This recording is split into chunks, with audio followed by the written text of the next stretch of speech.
Actualmente se tiene muy pocos modelos de cuencas en nuestro país. La Autoridad Nacional de Aguas viene implementando una serie de parámetros para poder cada vez tener una mejor información de los recursos hídricos. Cuando hablamos de implementar una cuenca modelo, nos referimos básicamente al observatorio de las precipitaciones. La gran mayoría de nosotros, los agrónomos, llevamos los cursos de irrigaciones y de riegos, donde ahí la formación que nosotros recibimos nos enseñan, ¿no? El ciclo del agua, ¿no? Entonces, los observatorios que la Autoridad Nacional de Aguas está instalando es básicamente son unos implementos llamados pluviógrafos. ¿Qué hacen los pluviógrafos? De esta manera van midiendo, ¿no?, la precipitación que cae en la superficie, ¿no? Bueno, eso ya iremos hablando paulatinamente. El concepto básico generalmente de la cuenca hidrográfica, ¿no? Es toda una red de drenaje, ¿no? Es todo un conjunto de valles, un conjunto de recursos naturales, ¿no? Tanto ictiológicos como recursos minerales, ¿no? Hay que tener en cuenta que cuando hablamos de cuenca hidrográfica, ¿no?, la cuenca, el conjunto de subcuencas hacen la cuenca, ¿no? Y el conjunto de microcuencas hacen una subcuenca y por ende hacen la cuenca, ¿no? Una cuenca nosotros la definimos como es por áreas, ¿no? A todos los oyentes, muchos se preguntarán, ¿no?, ¿cuándo decimos una cuenca? Entonces la cuenca es cuando tenemos de 50.000 hectáreas hasta 800.000 hectáreas, 900.000 hectáreas, que es como se ve en las grandes cuencas del Perú, como Madre de Dios. ¿Y cuándo decimos subcuencas? Cuando va de 5.000 hectáreas hasta las 50.000 hectáreas, ¿no? 5.000 a 50.000, ¿no? ¿Y cuándo decimos microcuencas? Decimos cuando es menores a 5.000 hectáreas, ¿no? Que 5.000 hectáreas nosotros lo podemos también expresar en kilómetros cuadrados, ¿no? Podemos decir 5 kilómetros cuadrados, ¿no? Una subcuenca, podemos decir 50 kilómetros cuadrados, ¿no? Y en realidad son 50.000 hectáreas, ¿no? Hay que tener esos conceptos para poder entender lo que es una cuenca, una subcuenca y una microcuenca, ¿no? En el tema del desarrollo sostenible, de lo que involucra a un manejo de cuencas, cuando nosotros hablamos de un desarrollo sostenible, hablamos prácticamente de una agricultura convencional. No hablamos de una agricultura a grande escala, ¿no?, como se ve acá en los fondos en la costa. Cuando hablamos de un desarrollo sostenible, quiere decir que en las comunidades campesinas, en las zonas altoandinas, ¿no?, por lo que se encuentran en la parte alta, ¿no?, muchas veces el flujo superficial, que no son ríos, en este caso son quebradas, están muy abajo, ¿no? Están en cierto desnivel. Es el gran problema de nuestra sierra, ¿no? Por eso es que el Minagri, ¿no?, a través del PCI, vienen instalando lo que son las famosas cochas o reservorios en forma de diques, ¿no? ¿Para qué? Porque estos contienen el agua y prácticamente se puede aprovechar el recurso hídrico, ¿no? En el desarrollo sostenible también tenemos un plan, por decir, un plan de aprovechamiento de recursos hídricos a través de las cochas, ¿no? Las famosas cochas son tipo lagunas artificiales, donde se almacena el agua, ¿no? Y de esta manera tú puedes hacer el uso del recurso hídrico para poder sembrar tu cultivo de pañivar. Bueno, en el desarrollo, el concepto de desarrollo sostenible, ¿no?, fue formulado en 1987 por la Comisión Mundial sobre el Medio Ambiente y el Desarrollo, ¿no? bueno, acá esto es algo que todo está en base al especialista Absalón Vázquez, que es el que lidera los temas de cuencas hidrográficas acá en Perú, ¿no? Bueno, una actividad sostenible, por ejemplo, ¿no? Cortar árboles de un bosque asegurando la reforestación de por lo menos dicha área, ¿no? Eh, también es un recurso maderero, ¿no? Una actividad no sostenible, consumir el petróleo o gas, ¿no? Pues a corto plazo no existe una tecnología que regenere dichos recursos, ¿no? ¿Por qué he puesto eso, no? ¿Por qué he hecho esa comparación, no? Porque ahora las grandes economías, ¿no? Están basadas generalmente a un tema político minero, ¿no? Y eh, el tema político minero no está considerando ciertos parámetros como contaminación, como deforestación que está en la selva, que el INRENA ya se está haciendo cargo de una serie de conflictos sociales producto de la deforestación y a la vez contaminación de los ríos, ¿no? En este caso Madre de Dios, ya donde tenemos minerales en el río, ¿no? Y tenemos el mineral más precioso que hay en el mundo, ¿no? Que es el oro, ¿ya?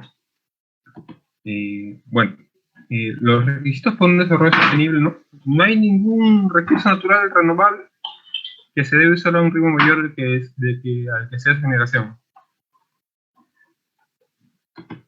¿Ya? Bueno, ningún contaminante deberá producirse a una tasa a lo que pueda ser reciclado, reutilizado o absorbido por el medio ambiente, ¿no? ¿Por qué pongo esto, no? Porque el combustible, ¿no? El petróleo, en este caso es el más usado, ¿no? Todos consumimos plástico y todo el plástico va a parar en el medio ambiente, que el medio ambiente es todo lo que nos rodea, en este caso es el suelo, ¿no? Y al final eso lleva pues una serie acarrea una serie de problemas, ¿no? Desde la contaminación del suelo hasta la contaminación de un acuífero, ¿no? También más adelante explicaré qué cosa es un acuífero, ¿no? Bueno, el desarrollo sostenible anteriormente se refería solo al crecimiento económico sostenido, ¿no? Que es el PBI, ¿no? Que es el constante, una constante de la cual los economistas mucho hablan de eso. Y la conservación ambiental, ¿no? Bueno, la conservación ambiental no implica ciertos patrones de consumo, ¿no? Aplica más bien todo lo relacionado a la conservación de las especies y de recursos naturales, ¿no? Y dentro de ellas está el gran potencial de nosotros, ¿no? Que es la agricultura. Bueno, también últimamente el desarrollo sostenible otorga un contenido definido a cada uno de los tres componentes nacionales mencionados en el crecimiento económico, ¿no? Todo esto en la cual se está haciendo mención es porque cuando nosotros hablamos de un plan de manejo integrado de cuencas, ¿no? Hablamos de la explotación del recurso hídrico, ¿no? Y el recurso hídrico a la vez está ligado a toda la producción que, que se pueda generar en la agricultura, ¿no? ¿No? Bueno, actualmente el desarrollo sostenible o sustentable busca conciliar los siguientes objetivos, ¿no? Objetivos sociales, que es la equidad, ¿no? La satisfacción de necesidades, la autodeterminación, que es la movilidad social, la preservación de la cultura, ¿no? Objetivos económicos, que es la generación de la riqueza, el crecimiento agrario, ¿no? Como lo venía explicando, el crecimiento industrial, el crecimiento minero, ¿no? Porque también la minería está muy ligada al uso también del recurso hídrico. Bueno, un crecimiento del ecoturismo, ¿no? El crecimiento del ecoturismo, ¿no? Por ejemplo, en la reserva del Mano, ¿no? La reserva del Mano es más que todo, el 98% de esa reserva son los ríos, ¿no? Y dado la fauna que existe y la flora en esa reserva, nos trae muchas, muchas especies, ¿no? Y eso como que atrae el turismo, ¿no? Atrae toda una serie de cosas, ¿no? Bueno, los objetivos ambientales, ¿no? La diversidad biológica, la preservación de los recursos naturales, la capacidad máxima admisible, ¿no? Integrar los ecosistemas, el aire y el agua limpios, ¿no? Todos nosotros sabemos por fisiología vegetal, ¿no? Que todo el ciclo hidrológico, ¿no? Está envuelto en una serie en la relación de dióxido de carbono, ¿no? Y la purificación, ¿no? A través de los bosques, ¿no?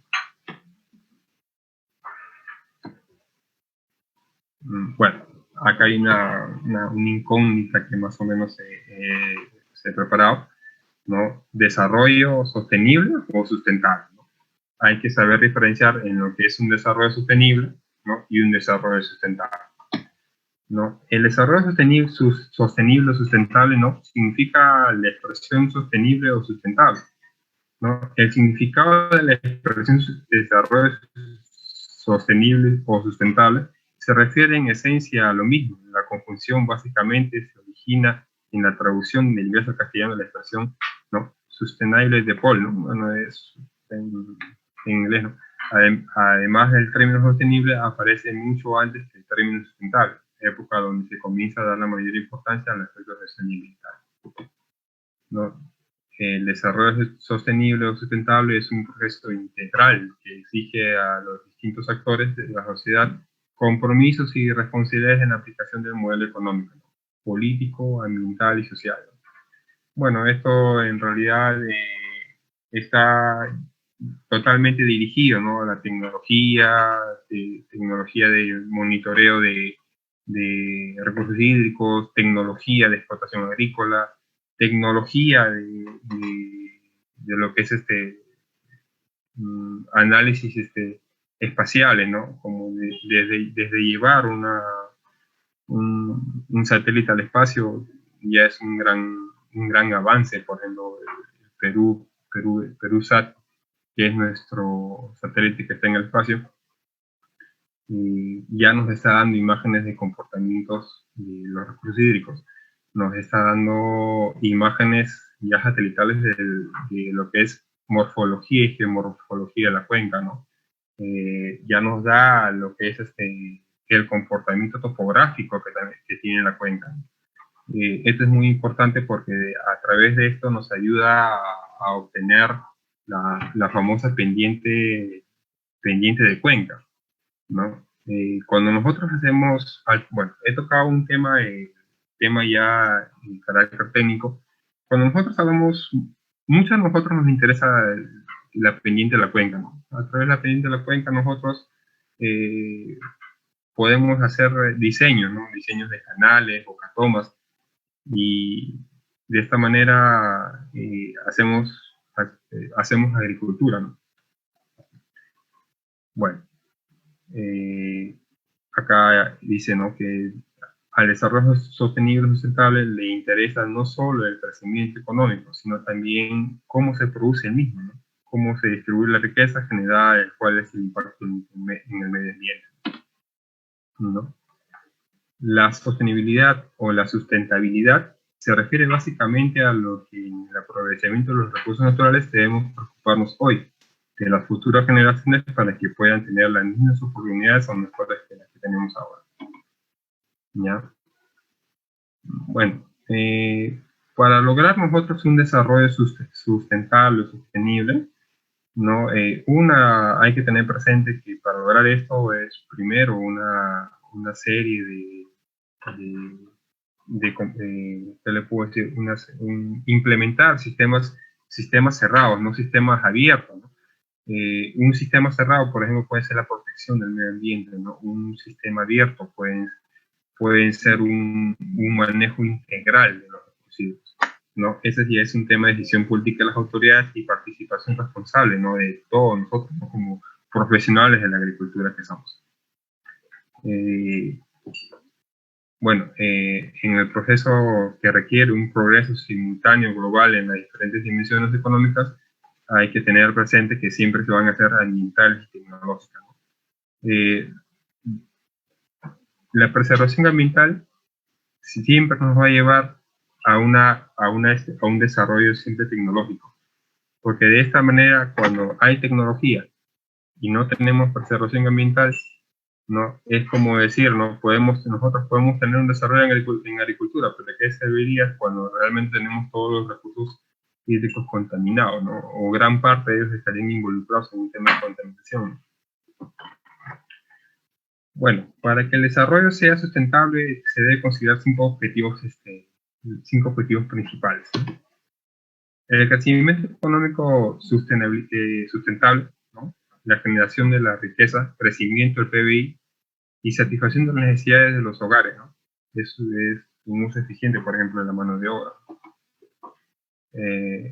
Equidad o justicia social, que se traduce en el desarrollo y bienestar humano, ¿no? Oportunidad del empleo, el acceso a bienes de producción y consumo, ¿no? ¿Por qué he puesto equidad o justicia social? La agricultura, por ejemplo, acá en la costa, ¿no? Vemos grandes fundos que, por ejemplo, hay fundos productores de arándano, fundos productores de palta, que dan mucho trabajo a la población, ¿no? En este caso, es la mano de obra, ¿no? Bueno, el apoyo del Estado a los sectores más necesitados, ¿no? Eliminar la pobreza, una sociedad civil activa, participación en la toma de decisiones, ¿no? Una revalorización de tradiciones y costumbres de la población, que todo esto se va a traducir en una calidad de vida de la población, ¿no? También hay un tema de lo que es sustentabilidad ambiental, ¿no? Que es el aprovechamiento racional y eficiente de los recursos naturales, la protección de los recursos naturales, que es el agua, el aire, ¿no? Controlando los niveles de contaminación, bueno, y los replanteos de los patrones de consumo cuando sea necesario. Bueno, acá esta imagen es de Peter Newman, ¿ya?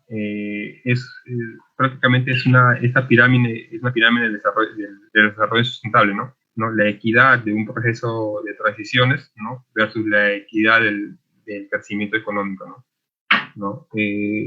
Esta es prácticamente una clara imagen de un desarrollo económico, ¿no? Una sostenibilidad ambiental, ¿no? El proceso ambiental y conservación de los recursos naturales trae como consecuencia un desarrollo económico. Es la relación, por decir, ¿no? entre la agricultura, la población, ¿no? Y el medio económico de la población, de todo,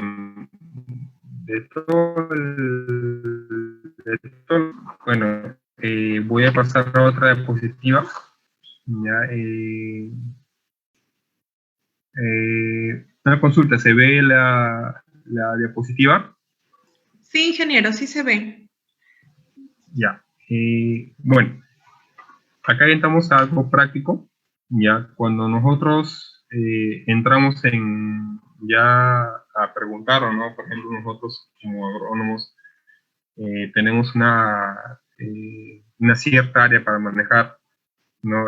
Nosotros, por decir, no vamos al lugar y no conocemos la cuenca en la que vamos a trabajar. Por decir, tenemos un área para irrigar, qué sé yo, no puede ser 10.000, 20.000 hectáreas. Entonces, somos responsables del proyecto y nosotros empezamos por encontrar el recurso hídrico, ¿no? Entonces, esto nos va a llevar a un análisis ya de carácter técnico, ¿no? Entonces, bueno, en el antes nosotros estuvimos hablando sobre cuenca, subcuenca y microcuenca. Estuve hablando sobre el tipo de desarrollo sostenible y sustentable que tenemos en lo que es las cuencas hidrográficas. Y entonces ahora vamos a tocar el tema ya de carácter técnico, donde ya todo, por ejemplo, lo que se está viendo es ya los parámetros geomorfológicos. Ya, cuando nosotros hablamos de parámetros geomorfológicos, hablamos prácticamente geo-tierra, ¿no? Entonces, los parámetros que nos van a determinar la altura de cuenca, pendiente de cuenca, los que nos van a dar como origen la transición ya de los ríos, ¿no? Quebradas, ¿no? Ese tipo de parámetros. Por ejemplo, nosotros tenemos el área de la cuenca y a la vez tenemos un perímetro, ¿no? Esto que ven en esta imagen de acá, que son las áreas parciales, son las famosas eh, áreas versus altitud, ¿no? Es en la parte alta de la cuenca, de las cuencas hidrográficas, tenemos, por ejemplo, a 4.000 metros tenemos un área, ¿no? A 3.500 metros tenemos otra área. A 3.000 metros tenemos otras áreas agrícolas y a los 10 o 0 metros o 50 metros, que ya es la costa, tenemos otras áreas agrícolas, ¿no? Estas áreas agrícolas se puede diferenciar. ¿Cuántos colores que le he puesto? ¿No? Estas son las áreas versus altitud, ¿no? Es lo que así es el parámetro técnico, ¿no? Entonces, a esto también se le suma un factor de relieve. ¿Por qué factor de relieve? O por más famoso, la curva isométrica, ¿no? La curva isométrica nosotros la hallamos para saber el punto medio de la cuenca, ¿no? El punto medio en la cual nosotros, de ahí, después de poder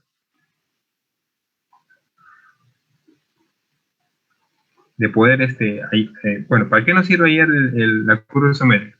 La curva isométrica nos ayuda muchas veces a nosotros determinar la pendiente que tenemos desde el punto de interés a aguas abajo y el punto de interés a aguas arriba. Bueno, acá tenemos, por ejemplo, cuando nosotros hablamos de la curva isométrica, hablamos de los tipos de cuenca, ¿no? Hablamos también un tipo de cuenca ovalada, achatada, cuencas alargadas. Entonces, todo eso que estamos hablando es para poder identificar los parámetros de drenaje, ¿no? Al final, todos nosotros tenemos un orden de corrientes, ¿no? Con la finalidad que después de la obtención de estos datos de los órdenes de corrientes, nosotros sabemos qué tipo, cuántos afluentes llegamos a tener en nuestro río, ¿ya? O en nuestra cuenca, ¿ya? ¿Con qué finalidad toco este tema, ¿no? Porque nosotros, cuando hallamos la demanda hídrica, ¿no? De todo nuestro fondo o de nuestra área que vamos a trabajar, nosotros, todo el uso que vamos a darle al recurso hídrico se transforma en una sola palabra, ¿no? Se transforma en la demanda hídrica. La demanda hídrica, como todos nosotros sabemos hallarla, ¿no? Como también todos los estudiantes de agronomía en su curso de irrigaciones lo llevan, la demanda hídrica, los parámetros que están involucrados en la demanda hídrica es el clase de cultivo, el tipo de suelo, ¿no? La evapotranspiración, ¿no? Bueno, y entonces todos esos parámetros nos van a dar la demanda hídrica. Entonces, con la demanda hídrica nosotros hacemos una especie de balance hídrico. El balance hídrico no es más que lo que tenemos en la oferta, que es lo que nos brinda la cuenca, ¿no? En la cual nosotros lo hemos hallado a través de estos métodos, ¿no? El método primero análisis de la cuenca hidrográfica, que es los parámetros morfológicos y geomorfológicos, ¿ya? Para poder tener una red de drenaje, y al final esa red de drenaje nos va a dar nuestra oferta hídrica, ¿no? Más adelante voy a hablar cómo es que se obtiene la oferta hídrica, ya, para poder ser un poco más dinámicos en la exposición. Bueno, hay un dato que me estoy olvidando, ¿ya? Muchos de nosotros también cuando estamos trabajando, ¿no? Hacemos los balances hídricos y nos damos con la sorpresa que el agua que está en nuestra fuente, ya sea río, quebrada, no nos satisface nuestra demanda, ¿no? O no sale, no abastece el área que nosotros queremos explotar, ¿no? Entonces nos vamos a un poco más allá, ¿no? Que es la explotación de los acuíferos, ¿no? Que es la explotación de las corrientes subterráneas, ¿no? Hay que tener presente que de todo el ciclo hidrológico, ¿no?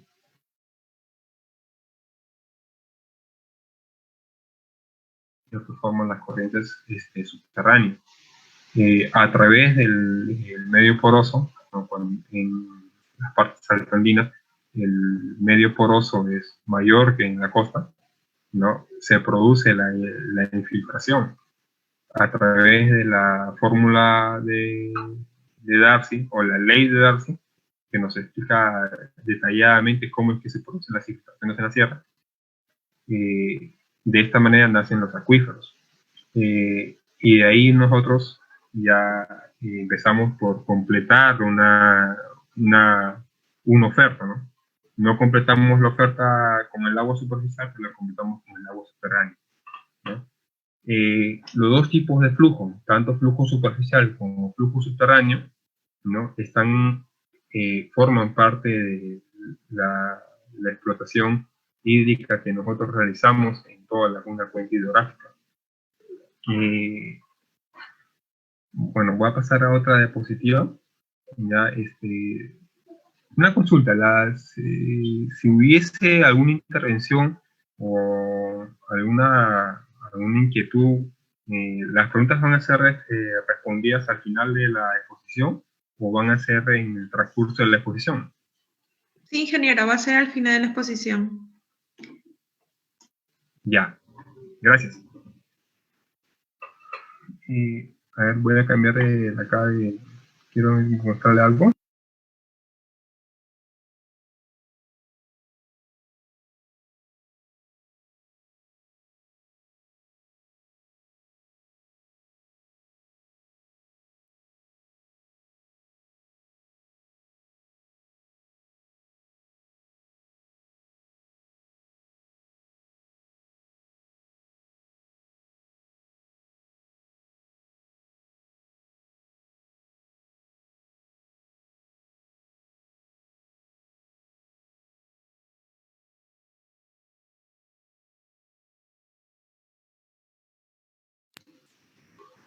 ¿Se ve la imagen? Sí, sí se ve. Por ejemplo, nosotros hemos estado hablando sobre todo lo que es ya precipitación, ¿no? Precipitaciones, manejos morfológicos, geomorfológicos, en todo lo que involucra una demanda, una oferta hídrica. Bueno, acá vamos a tocar un tema también un poco de carácter técnico, en cómo generalmente a grandes rasgos nosotros podemos hallar una oferta hídrica. Nosotros sabemos que producto de las precipitaciones que se originan en la parte alta, ¿no? Nos da la corriente superficial, ¿no? A lo que nosotros le llamamos escorrentía, ¿no? Cada cuadrante que ustedes ven, cada figura geométrica, nos representa un área en la cual una estación pluviométrica, ¿no? Abarca, ¿no? Eso es, por decir, es su área de la estación. Cuando uno hace un análisis hidrológico para una cuenca, ¿no? Hay que tener presente que nosotros, mientras más años de una estación, mientras más años de registros pluviométricos tengamos, va a ser mucho mejor, ¿no? Nos dice la Organización Meteorológica Mundial, que es la OMM, ¿no? Que como mínimo se tiene que tener 20 años de registro y tiene que ser de acuerdo a las áreas que vamos a evaluar, ¿no? Por ejemplo, la imagen que se ve acá, esta manito es el área de una subcuenca, ¿no?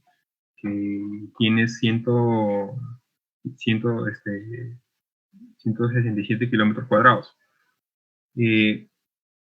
Cada estación, ¿no? Lo óptimo sería que tenga 30 años de registro para poder nosotros hacer nuestro análisis. Cuando después que hacemos el análisis, nosotros sometemos a una especie de análisis espacial donde determinamos los polígonos de Thyssen. Un polígono de Thyssen, su mismo nombre dice polígono, es el área el cual representa una estación, ¿no? ¿Cuál es la finalidad de desarrollar esto, ¿no? La finalidad es que nosotros, en el antes estuvimos hablando de las áreas que hay, la relación que hay entre área y altitud, ¿no? Entonces tenemos una precipitación para cada área, ¿ya? ¿Qué hacemos con esto, no? Después que tenemos los datos pluviométricos, ¿no? Nosotros los vamos a llevar a un análisis eh, ya de, de precipitaciones, ¿no? Donde vamos a obtener de cada estación que nosotros vamos a analizar, ¿no? Tenemos ya el comportamiento de los histogramas, ¿ya? Por ejemplo, acá uno de los software más usados, programas libres, ¿no? No se podría decir software, uno de los programas más usados para el análisis de precipitaciones eh, es el Hydraxis, ¿no? El Hydraxis es un software libre creado en 1970, ya por, bueno, unos estadounidenses, que es para analizar precipitación total mensual. Nosotros cuando hablamos de precipitaciones, hay que saber diferenciar, ¿no? Existen dos tipos de precipitaciones a las cuales nosotros sometemos análisis. Existen las precipitaciones máximas, ¿no? Que es para análisis eh, máximos en 24 horas, ¿no? Que por ejemplo, eso se da en épocas de fenómenos del Niño, ¿no? A lo que nosotros le llamamos años atípicos. Y las otras precipitaciones son las totales mensuales, ¿no? La precipitación total mensual es lo que comúnmente todos los años se da, ¿no? Entonces, cuando nosotros hacemos un tratamiento de información pluviométrica, perdón, hay que tener claras esas dos cosas, ¿no? ¿Qué vamos a analizar? Analizamos si yo voy a hacer un balance hídrico en mi cuenca, entonces cojo la precipitación total mensual, ¿no? Que viene acompañado de una serie de registros históricos, ¿no? Y esto lo someto a un análisis, ¿no? Ahora, pero nosotros dijimos, ¿y qué análisis hago, ¿no? Con estos datos, ¿no? La teoría, la bibliografía, ¿no? Del ingeniero Ricardo Apaglia, que es uno de los que lideran el tema de balance de cuencas, ya aplica el método del vector regional, ¿no? El vector regional nos habla sobre el comportamiento que tiene cada región en relación a su estación pluviométrica. Y esa estación pluviométrica está en base a una función de un área, ¿ya? Eh, eh, bueno, a través del método del vector regional, ¿no? Nosotros vamos a hallar una serie de parámetros, por decir, ¿no? El parámetro de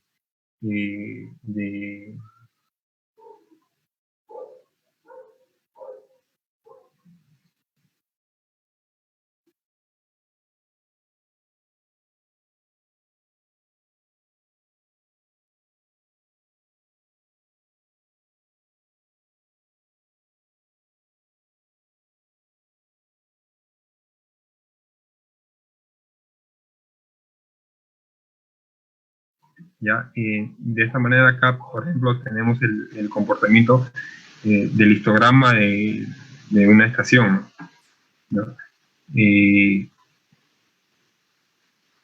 ¿Me están escuchando? Sí se escucha, ¿no? Sí se lo escucha, ingeniero. Ya.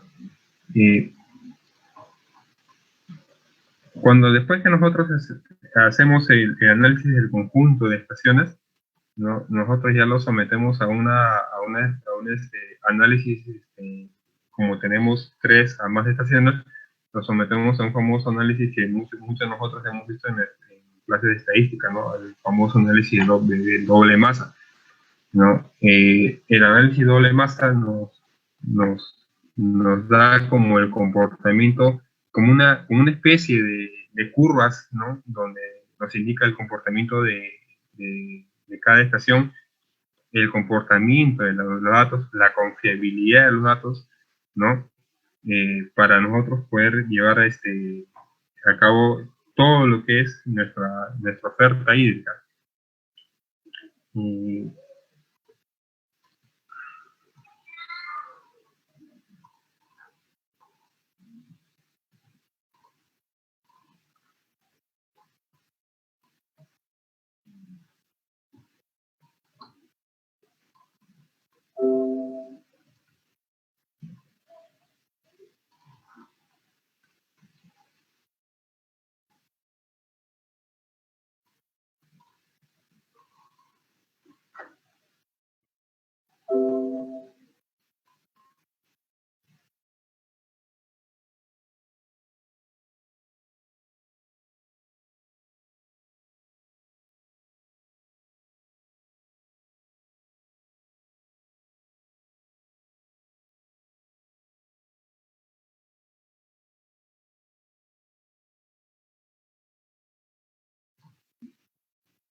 Perdón, ¿me están escuchando? ¿Sí se escucha, no? Sí. Ya. Bueno, señorita, creo que estoy, en un minuto, creo que estoy teniendo problemas acá con mi audio. ¿Ya? Voy a confirmar un ratito.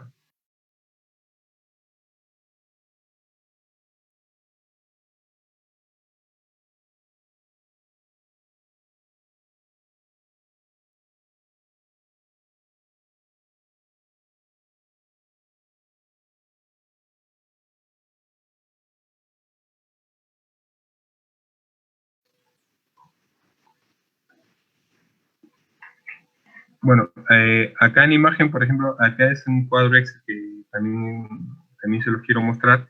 En adelante hemos estado hablando de todo lo que es precipitación total mensual, ¿no? Lo analizamos a través del método del vector regional, lo analizamos a través del método de doble masa y lo analizamos a través del método de confianza, ¿no? Todo lo que nosotros analizamos a través del método de vector regional se transforma en confianza de datos. Bueno, ahora hacemos otro tipo de análisis también, que es el análisis de máximas avenidas. Este es un poco más delicado porque en el tema de máximas avenidas, muchas veces no todas las estaciones reportan la avenida máxima o la precipitación máxima diaria. Cuando hablamos de precipitación máxima, tenemos la precipitación diaria observada y la precipitación máxima diaria instantánea, ¿no? Cuando nosotros muchas veces observamos que un río está fuertemente, por decir nosotros, ¿no? El río está cargado, ¿no? Pero ¿cuánto metraje cúbico estará trayendo, ¿no? O cuál será su metraje cúbico en la cual ha sido la descarga en ese momento. Muchas de las estaciones pluviométricas que tenemos en la costa no miden este registro. Entonces, ¿por qué por qué toco ese tema, no? Porque a través de un plan de manejo de gestión de los recursos hídricos, cuando se habla de instalar medidores, por decirlo así, ¿no? Se habla de obtener los registros de la máxima avenida, ¿no? Que es grandes cantidades de metros cúbicos de flujo. Muchas de estas estaciones son destruidas por el propio agricultor, ¿no? Porque hay que tener nosotros presentes que por literatura el agua es de todos los peruanos, ¿no? Lo dice la Constitución política. Pero se tiene un pensamiento que al instalar estos medidores se va a comprar el agua, ¿no? O se va a privatizar, lo que dicen, ¿no? Entonces, esa es una idea errada que poco a poco, con el transcurso de los años, hay que cambiar el chip, como quien dice, al agricultor, ¿no? Y indicarle que estos medidores más bien son con fines de obtener una gran información. Cuando nosotros tenemos un registro de una avenida máxima, no lo tenemos todo el año, solamente lo tenemos en el momento en que llega. ¿Ya? Por ejemplo, podemos tener un registro de solamente el mes en el que cayó, porque no tenemos un registro de todo el año de una máxima. La máxima solamente se da en un momento, se da en dentro de una hora medible, dentro de una burbuja de 24 horas. ¿Ya? Por eso, cuando se hace un análisis de máximas en 24 horas, solamente se tiene más que un solo valor, ¿no? Se tiene un solo dato. ¿Ya? Por ejemplo, acá tenemos en 1967, en el mes de junio, ¿no? Que se dio una máxima, y tenemos hasta el 2009 también que se cumple. Todos estos datos, que bueno fuera que tuviéramos de enero a diciembre, ¿no? Pero no es así, solamente se da una sola vez. ¿Ya? Estos análisis también son sometidos a análisis de modelos matemáticos numéricos. Ya no hay software que nos analice las precipitaciones máximas, ¿no? Esto lo analizamos a través de análisis estadístico, ¿no? Donde aplicamos el famoso método de chi cuadrado, el método de Kolmogorov, ¿no? Hay que saber también diferenciar cuándo se usa un método de chi cuadrado y cuándo se usa un método de Kolmogorov, ¿no? Después que nosotros tenemos la data histórica de una precipitación atípica o de máximo 24 horas, a esto hay que someterlos a los famosos análisis del cuartil, o también más conocidos como el análisis de Shock, ¿no? ¿Por qué Shock? Porque el hidrólogo que descubrió esto fue Shock, ¿no? Y justo esto se trabaja, está en él da unos factores, ¿no? Para poder corregirlos. ¿Ya? Después que nosotros hacemos ese análisis, tenemos unas fórmulas logarítmicas donde nos dice que los datos están dentro de los parámetros en los cuales uno analiza, ¿no? Y después que estos después que estos datos han sido sometidos a unos análisis logarítmicos, ya se van unos análisis estadísticos, ¿no? Donde todos nosotros que hemos llevado estadística y métodos de análisis estadísticos, ¿no? Ya sabemos lo que es un método Gamel, un método normal, un método Pearson, log Pearson, ¿no? Log Pearson 3, GAN inversa, hay muchos factores, ¿no? ¿Estos qué nos van a dar? Nos van a dar el comportamiento de la curva de saltos de tendencia, ¿no? ¿Para qué? Para que nosotros decir, no, esta estación tiene tendencia, esta estación según Gamble no se ajusta, según log Pearson no se ajusta. Entonces nosotros la descartamos esta estación, ¿no? Llegamos a la conclusión que puede tener tendencia, ¿no? ¿Con qué fin, no? Con el fin de poder nosotros al final tener la precipitación máxima de 24 horas que tenemos para esa zona, ¿no? Esa área que estuvo involucrada en función a una estación, ¿no? Por decir, ¿no? Tuvimos en la zona alta de Cajatamo, tuvimos una precipitación de 15 milímetros, ¿no? Hay que recordar que 1 milímetro, ¿no? Es un metro cúbico, ¿no? En 1 metro cuadrado. ¿ya? Un metro cúbico es 1000 litros en un metro cuadrado, ¿ya? Eso hay que también ir manejando los conceptos cuando hablamos de un milímetro ha caído, ¿no? 10 milímetros han caído, ¿no? En este caso en Cajacamo registró 100 milímetros. Entonces ya nosotros podemos tener más o menos una idea de qué cantidad de agua es la que ha caído. Bueno, según la Organización Mundial de la Meteorológica, como ya te venía diciendo, ¿no?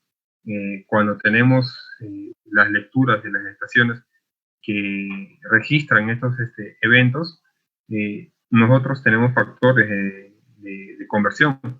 Se multiplican por unos factores que ellos dan, ¿no? De acuerdo a las altitudes en las cuales se encuentran las estaciones, para finalmente nosotros obtener nuestra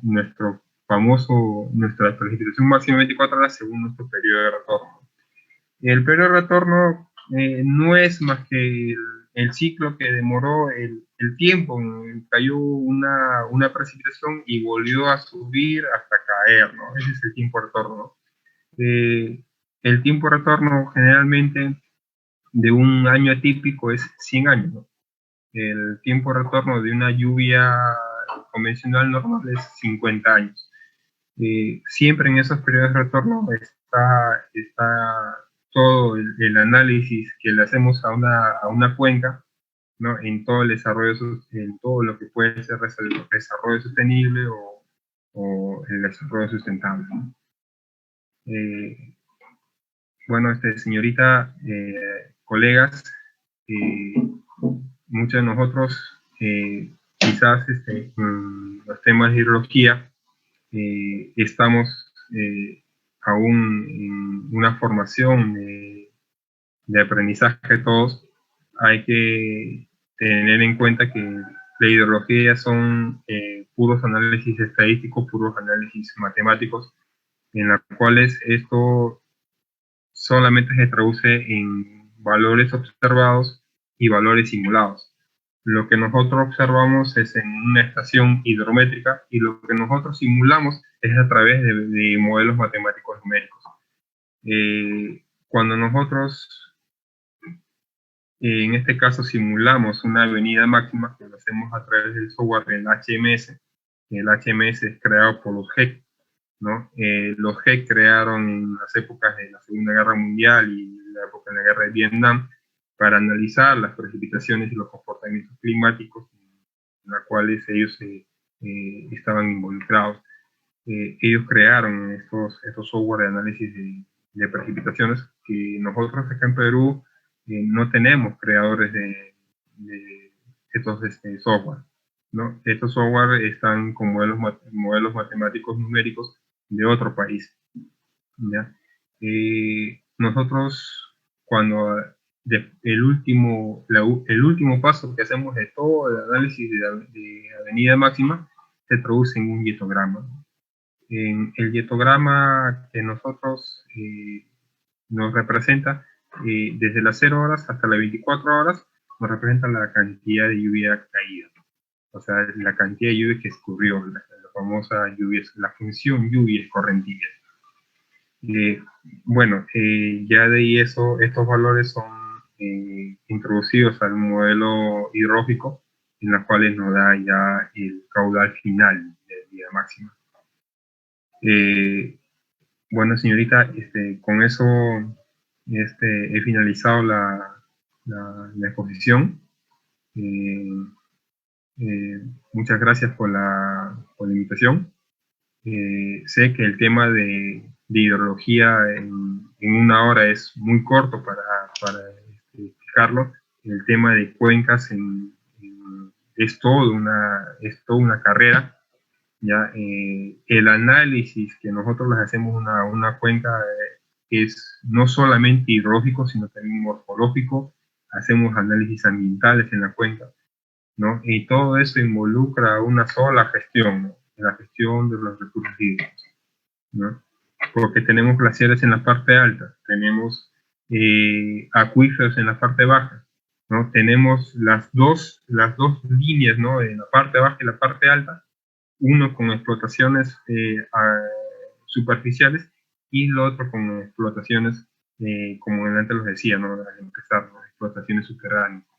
El plan que tiene el Ministerio de Agricultura, el plan de manejo integrado de cuencas, aún no está, no funciona para todas las cuencas, porque tenemos cuencas en las cuales, producto de la pobreza,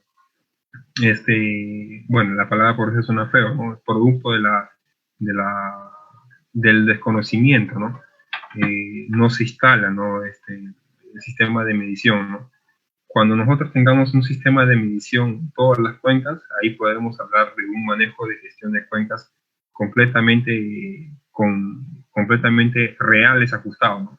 Tenemos, por ejemplo, un modelo de cuenca, ¿no? Un modelo de cuenca del río Rímac, ¿no? Tiene 28 pluviógrafos instalados, pero es la única cuenca en la cual se mide, ¿no? Y en base a esa cuenca suponemos también que en otras cuencas también la precipitación puede ser así, ¿no? Cuando en realidad no es lo mismo comparar el caso de la cuenca Ica con el caso de la cuenca Lambayeque, ¿no? De la cuenca Saña. También nosotros hay que tener bien presente que cuando hablamos de un plan de manejo de gestión de las cuencas hidrográficas, no es lo mismo que decir, ¿no? Tengo un plan de un manejo sostenible de una cuenca.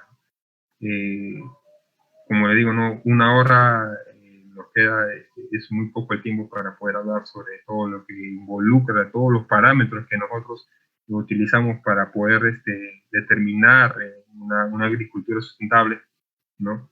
A través de la oferta hídrica que nos dan las quebradas o los ríos, ¿no? Espero haber compartido un poco el conocimiento. Me comprometo a enviar información de la cual los colegas información requieran. Bueno, señorita, muchas gracias por todo. Muchas gracias a todos los profesores. Muchas gracias a todos los alumnos de la Faustino de la Facultad de Agronomía. Muchas gracias. Ingeniero Lenny, muchas gracias por la exposición. Ahora vamos a iniciar con la ronda de preguntas. La primera pregunta es de Jaime Justo Gómez. El plan de gestión de cuencas es fundamental para dar sostenibilidad a nuestras aguas. El ANA hace varios años ejecutó pilotos de manejo de cuencas en el Perú. A la fecha, ¿qué se puede rescatar de estas experiencias? La ANA, cuando implementó el manejo de las cuencas hidrográficas o la gestión de cuencas, lo hace a través de modelos de cuencas pilotos. Yo no pertenezco a la unidad de gestión de los recursos hídricos, yo pertenezco a la unidad técnica, ya precisamente soy del área de lo que hacen los estudios técnicos, hidrológicos e hidráulicos. Cuando nosotros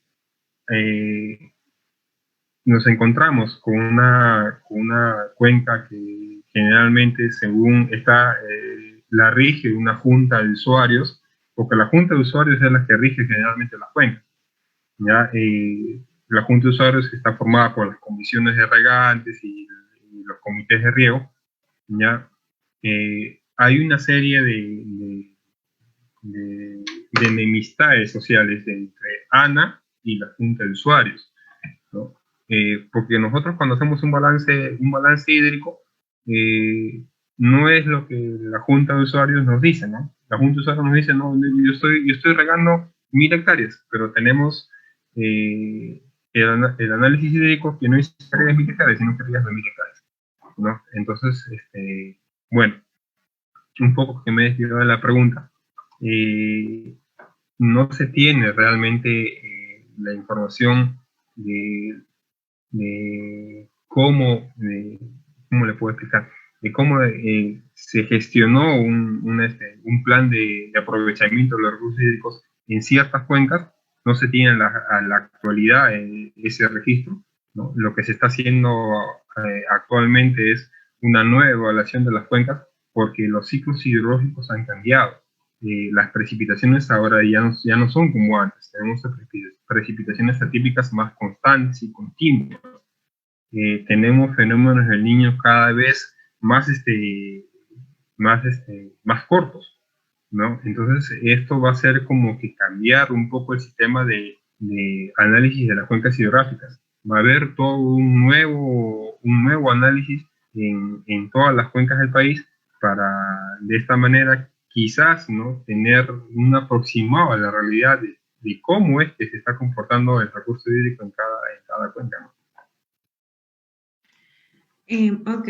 Segunda pregunta, el de Mercedes Salcedo. ¿El ANA nos otorga la propiedad del uso de acuíferos? Muy buena pregunta. El ANA te otorga una acreditación de disponibilidad hídrica. Cuando uno hace un estudio de un acuífero, ¿no?, presenta el expediente ante la autoridad competente, que en este caso es la AAA, ¿no?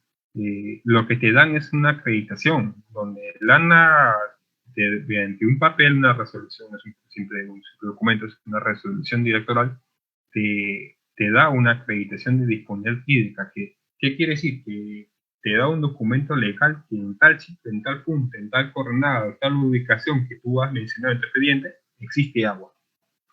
Pero no es la propiedad del agua, ¿no? Porque la acreditación de disponibilidad hídrica te va a llevar a la licencia de agua. Y la licencia de agua te va a decir cuánto es tu volumen explotable y cuándo sería una especie de recarga del acuífero que en muchos años quizás se podría dar. No te da una posesión de que tú eres dueño del agua, ¿no?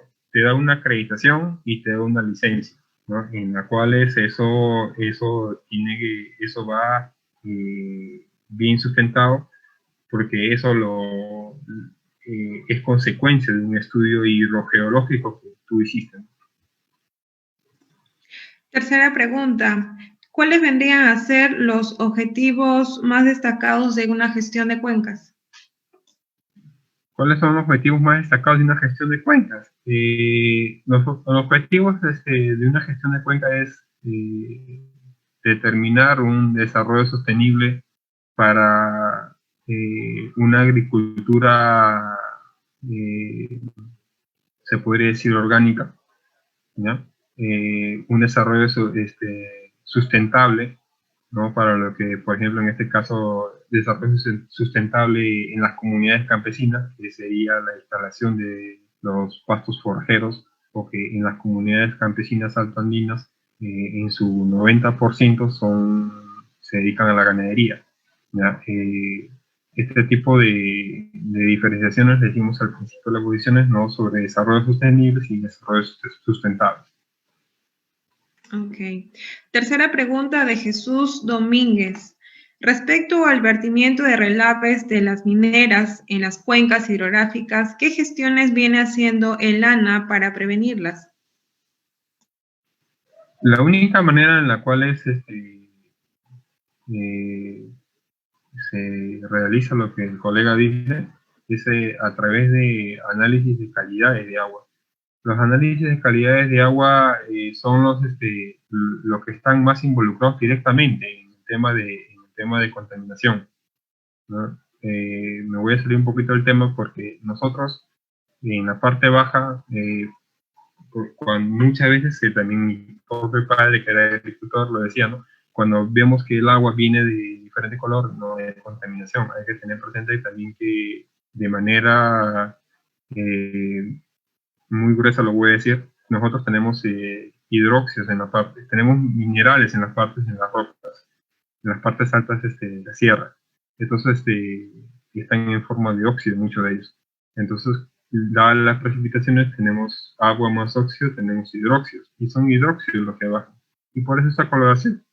¿Ya? En el tema de relaves, la ANA está muy involucrada, pero también hay que tener una pequeña hay que tener en cuenta que el origen político juega un papel muy, muy decisivo en esta cosa, ¿no? Nosotros como ANA, quizás podemos decir, no es un tema de contaminación, como también podemos decir es un tema de contaminación, pero si el tema social y político dicen lo contrario, como que nosotros estamos, como que podemos estar enfrentados en la parte técnica y en la parte social.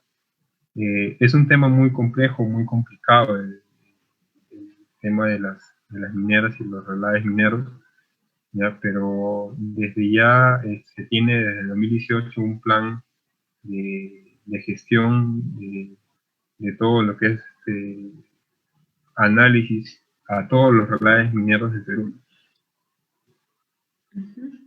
Ok. Otra pregunta de Jaime Justo Gómez. En Ancash, el cambio climático nos está ganando. Vemos cerros donde ya no hay hielo, queda para recordar.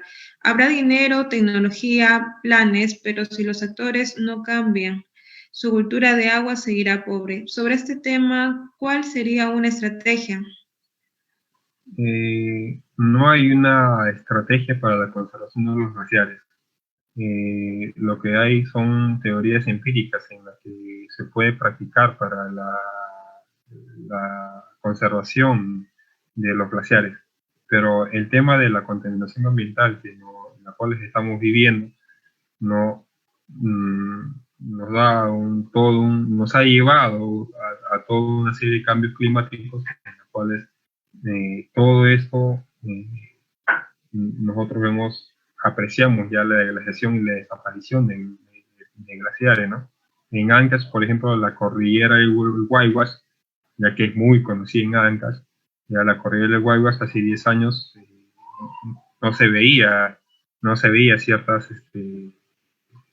partes de los nevados, no se alcanzaba a ver, ahora ya se ve, ¿no? Bueno, espero haber respondido. La última pregunta es, ingeniero Teobaldo Darío Susibar Sandón. Las aguas de filtración dentro de un territorio privado, ¿el ANA puede darle resolución de uso a personas terceras? A ver, ese es un tema de formalización. En el tema de formalización, cuando nosotros tenemos, por ejemplo, un manantial, el manantial, muchas de las personas en la sierra, en la parte alfandina, dicen, no, porque está en mi territorio, me pertenece el agua. El agua no le pertenece a nadie, ¿no? Le pertenece al Perú. Sí, cuando el ANA, bajo su tupa, ya su tupa vigente, te dice que si tienes un manantial, ¿no? Y tú quieres explotar formalmente el uso de esa agua, ¿no? Tienes que simplemente acceder a ciertos pasos sencillos, como es la acreditación y demostrar la propiedad, ¿no? Para que te dé una licencia de uso de agua, más no para que tú digas esta agua. Señorita, no la escucho, está apagado su audio. Ahora sí. Ingeniero Lenin, le agradezco por la participación del día de hoy en la segunda semana, en el segundo día del ciclo de conferencias virtuales realizados por la Semana de Ingeniería Agronómica. ¿Sí? Esperemos su participación en una... A ver, acá tengo una última pregunta, disculpe, ingeniero, de Marta Vázquez. Con respecto al análisis de agua, el ANA ¿publica los resultados para conocer sobre la presencia de metales pesados? No se publica, porque ese es un tema, cuando se hace hacer un análisis de agua conlleva un proceso sancionador, y el proceso sancionador está en un área legal. Entonces, esos resultados no son publicados, esos resultados van a un, ¿cómo le puedo decir? A un camino legal, ¿no? El tema de monitoreo, por ejemplo, de acuíferos, ¿no? Cuando se monitorea, cuando el ANA viene monitoreando los acuíferos, esto lo usan, esto se va a una base, ¿no? O sea, una base cuando ya por decir, cierto problema social comienza a salirse de control, se tiene una base de registros de que los indicadores de contaminación están dentro de los niveles normales, ¿no? Pero eso es de manejo interno, y eso muchas veces conlleva a tránsitos legales, ¿no? Por eso es que no se publican, pero sí se puede solicitar, ¿no? En este caso lo podría solicitar por mesa de partes, en la Autoridad Nacional de Aguas, en la sede central, lo podría solicitar, ¿no? Y el tránsito a la información es libre, ¿no? No hay encriptación de información.